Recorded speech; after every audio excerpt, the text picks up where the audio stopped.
Good morning, Gambians and non-Gambians and Africans, Europeans and Americans.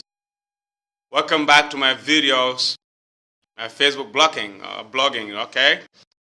Yesterday, like I promised, that today we'll be talking about the migration crisis in Libya, okay? It's a concern for every human being in this world today.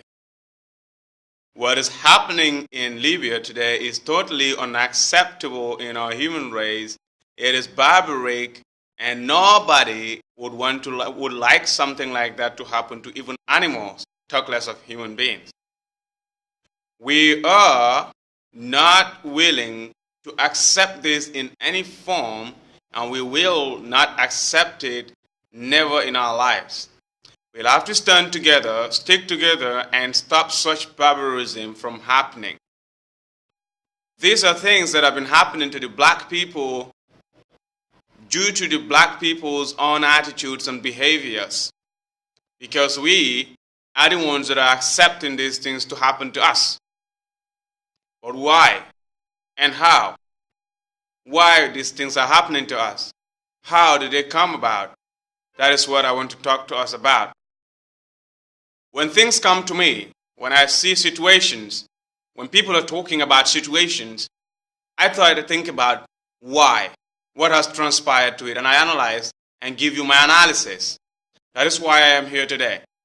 I look into situations in both ways. I analyze things and give you my analysis, and the whole thing that you can do is to take your own analysis, and you also have to analyze and see what you think. But look what I'm trying to tell you here.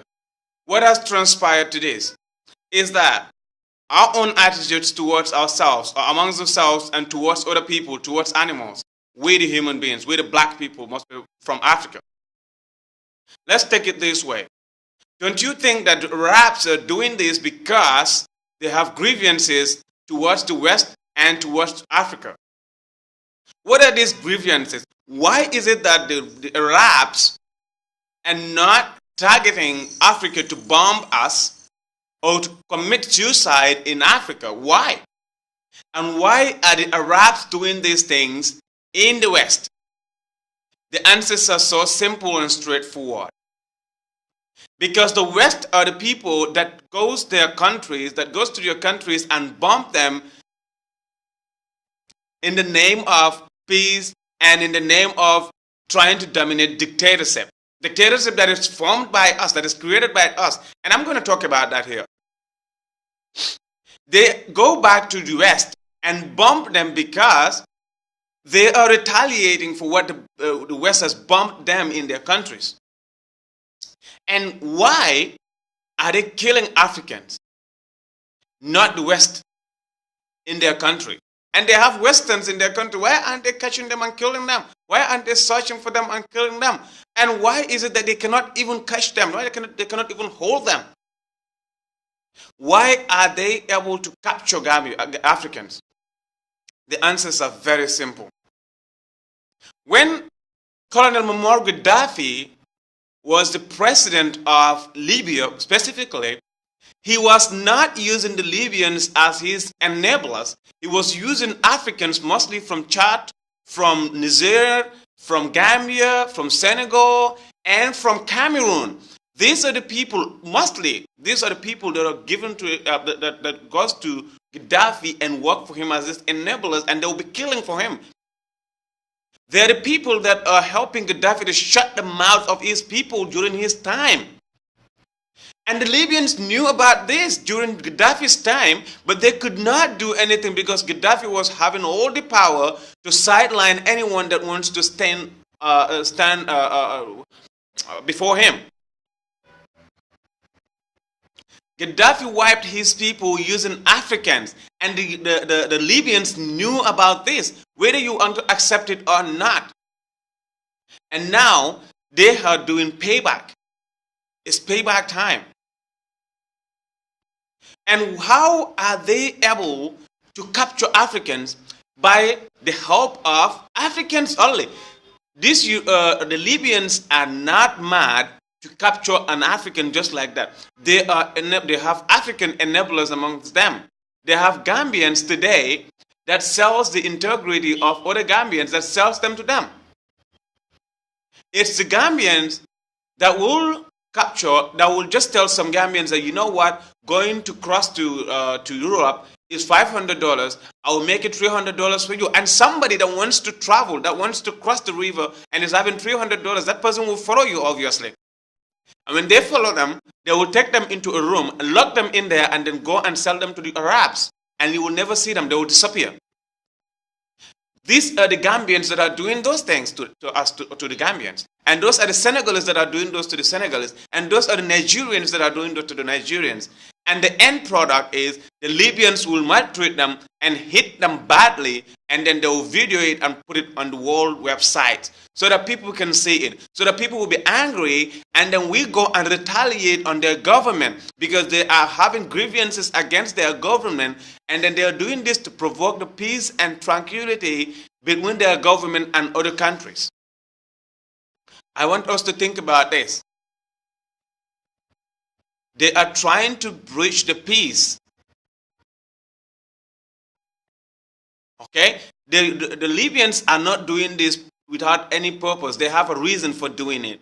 They're killing people and televising it is because they want the world to see it and then want us Africans to retaliate, and we cannot retaliate to them, but the diplomats that are in our countries will retaliate onto those people so that they have what they want.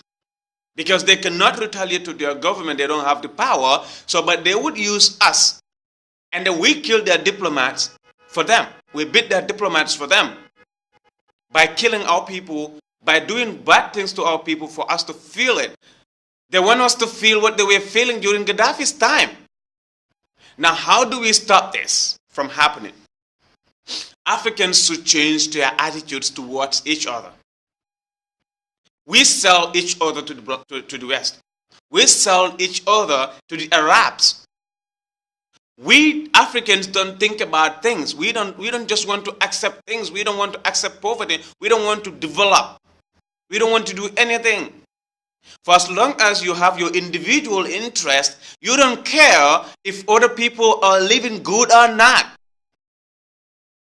You live with Gambians here and you know how hard it is, but you just have the chance. You tell your parents you'll be sending them money every day, and then you'll be maltreating Gambians by capturing them for the Libyans. It's simple. It's just like a fisher. They just act like a fisher. They'll tell Gambians, you know what, I will help you get Italy so fast, follow me. And the Gambians are eager to get there. The Senegalese are eager to get there. The Nigerians and other countries, part of Africa, want to get to Italy.